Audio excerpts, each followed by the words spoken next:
تم مجھے بھائی کہہ کے بلاؤ۔ بس یہ سننا تھا۔ جناب عباس رونے لگے اور روتے روتے مدینے کی طرف منہ کیا اور کہا، اے میری ماں، دیکھ آج ہماری آقا زادی کا بیٹا کیا کہتا ہے، کہاں فاطمہ کا بیٹا، کہاں کنیز کا بیٹا۔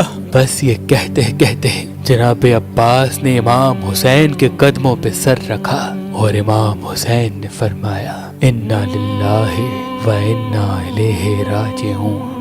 سلام ہو شہنشاہ وفا جناب عباس علمدار پر، جناب عباس علمدار پر، جناب عباس۔ سلام ہو ایسے شہید پر، سلام ہو حضرت عباس پر۔ علی نے بتا دیا عبادت کسے کہتے ہیں، حسین نے بتا دیا شہادت کسے کہتے ہیں۔ جنگ کی اجازت نہ ملی حسین سے، ورنہ عباس بتاتے قیامت کسے کہتے ہیں۔ خدا ہی جانے پنجے میں کتنی طاقت تھی، پکڑ کر چلتے تھے حیدر کی انگلیاں عباس۔ واقعہ کربلا کو لفظوں میں لکھنا بہت مشکل ہے۔ اتنا ظلم اور اپنے نانا کا دین بچایا، اپنے پورے گھرانے کو قربان کر دیا۔ مہربان ٹی وی والوں نے واقعہ کربلا کو بہت اچھے لفظوں کے ساتھ بیان کیا۔ اللہ تعالیٰ ان کو اور کامیابیاں دے۔ اس ماہ مقدس کا احترام کریں اور اپنے بچوں کو نبی پاک صلی اللہ علیہ وآلہ وسلم کے گھرانے کی قربانیاں اور واقعات لازمی بتایا کریں۔ دعاؤں میں یاد رکھیے گا۔ جزاک اللہ خیر۔ السلام علیکم۔